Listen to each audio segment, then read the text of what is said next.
Later, Jonathan.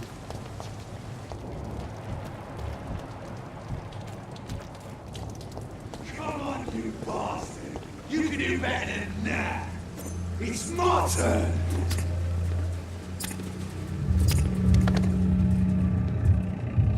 Rotten or pristine, each heart contains the seed of life. Drink at this river, dry it all.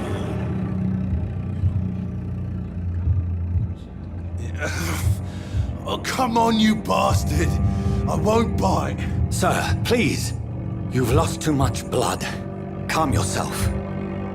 You think I didn't notice? Stop your staring and get me to an hospital, you arse! Insult me again and I'll put an end to your misery right now. Alright, sorry. I am in pain here. My guts are spilling out onto the street and you're yabbering on. Yes. That's a very nasty wound you've got there. Take my word, I am a doctor. Dr. Jonathan Reed. Name's Clay Cox. I'd appreciate you helping me to a better place, Doc. Follow me, Mr. Cox. Let me assist you to that better place.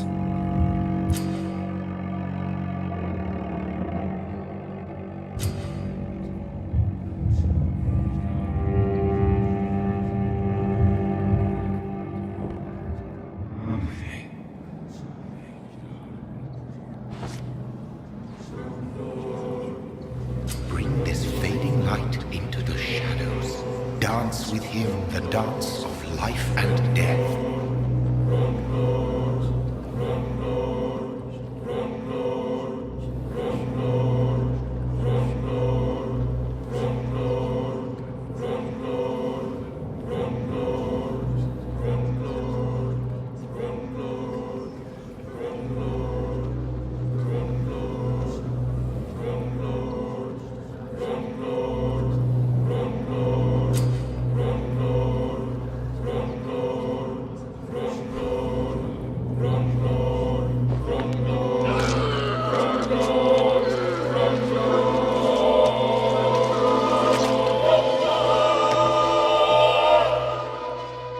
In the back, you bastard!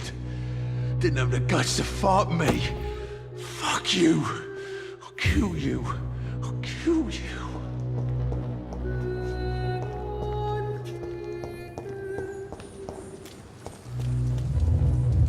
To taste a life, to embrace its most intimate secrets. Such a burden, such a divine sin.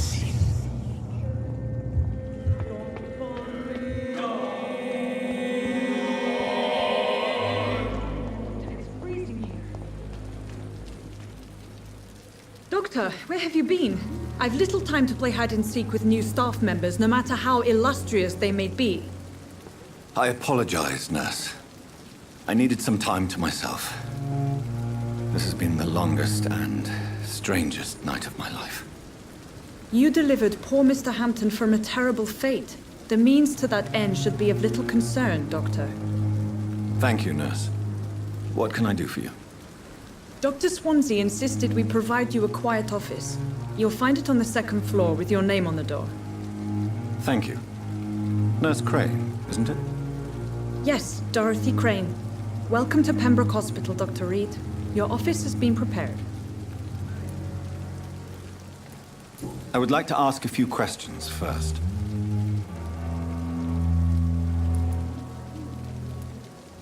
What kind of man is Dr. Swansea? Well, you accepted the job from him. I thought you would have known about your employer. Apologies, I've only just met him the once. This is sudden. I've only just returned to England. Dr. Swansea is a brilliant surgeon and the most compassionate physician. It's right to assume Dr. Swansea knows far more about me than I do about him. You'll get to know him soon enough, and better than me. The administrator has better things to do than mix with us.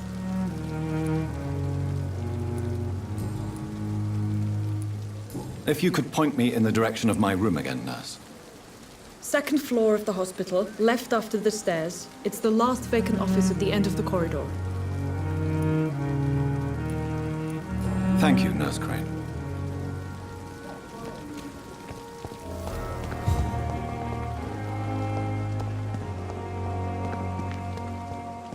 Dr. Swansea is right. This place seems perfect to conduct my research.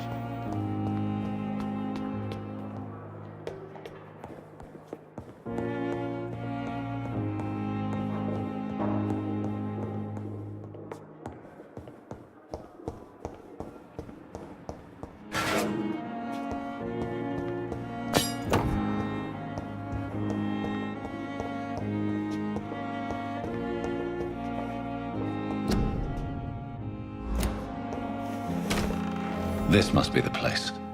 It's definitely away from prying eyes. Relegated to the shadows. A kingdom of my own. At least I won't be sleeping in a coffin. The flower's dying. It needs water.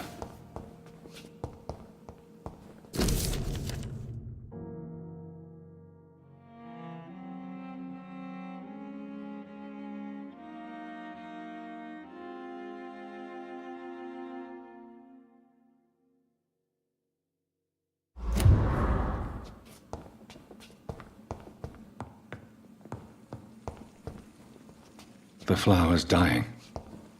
It needs water.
It's locked.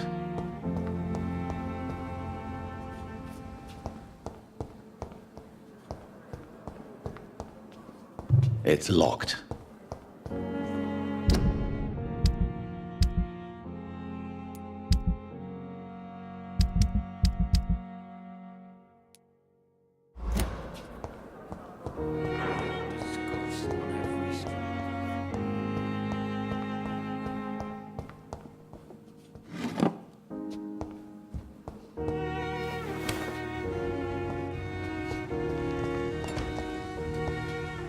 I cannot enter.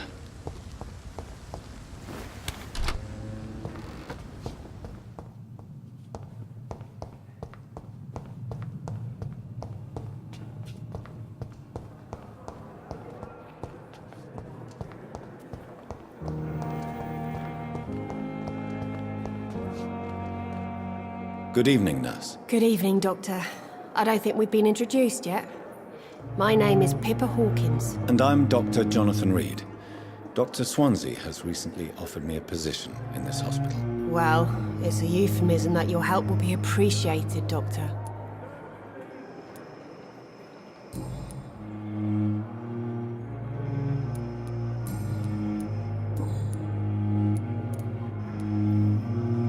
How would you describe the situation at the Pembroke Hospital? It's serious.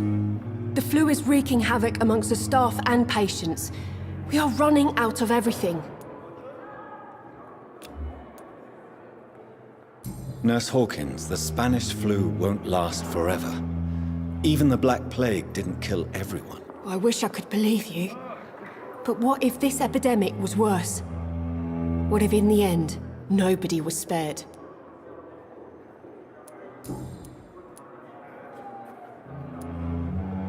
How is the Pembroke staff coping with the epidemic? Well, not well. Milton, the ambulance driver, is even more grumpy than usual, especially concerning doctors. Why is Milton grumpy on a daily basis? Is it just an act? Milton's not the kind of man who's bothered about a bad reputation, whether he deserved it or not.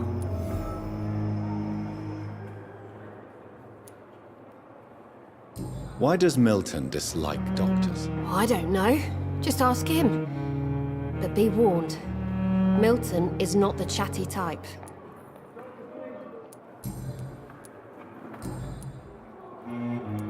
Goodbye, Nurse Hawkins.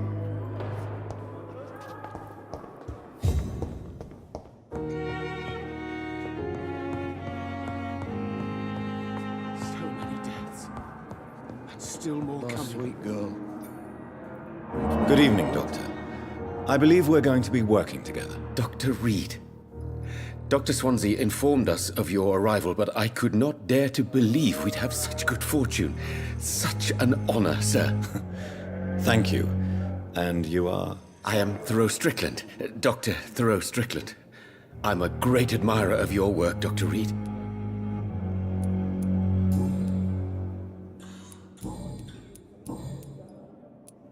Please, could you tell me something about yourself? I'm a great admirer of your work concerning blood transfusion, Dr. Reed.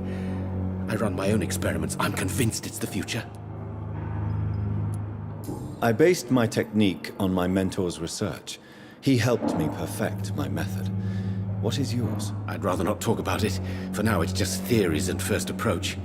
My process is purely experimental and unsuccessful. As long as you're cautious and methodical, you may remain empty-handed, but you won't fail. You're not the first one to warn me, but I am convinced knowledge is the main weapon against the ravages of this epidemic. What made you choose to be a doctor? I'm not ashamed to admit you and your work have inspired me. I am honored to have the opportunity to work by your side. I'll give you some advice, but understand that nothing beats practical experience, which can be exhausting and solitary work. Of course, sir.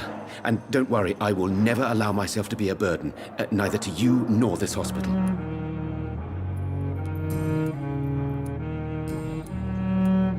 Goodbye, Dr. Strickland. Reads me like a book. I never could keep anything from her.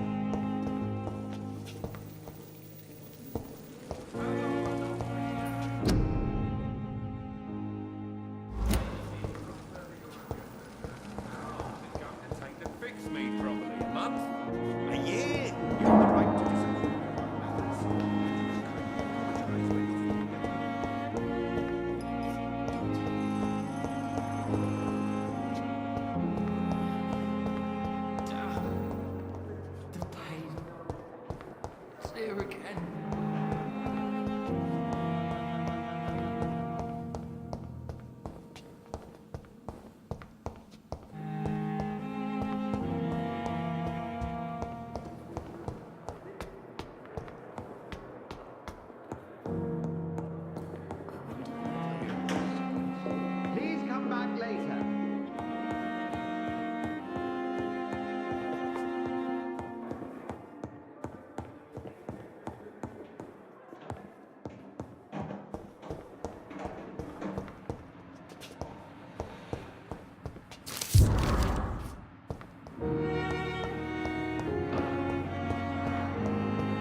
William Bishop's blood is much more unstable than human blood and shows extensive mutation. But this is not what happened to me. I must keep on searching. The sun is about to rise. I can feel it. I'll continue tomorrow night. I have so much time now.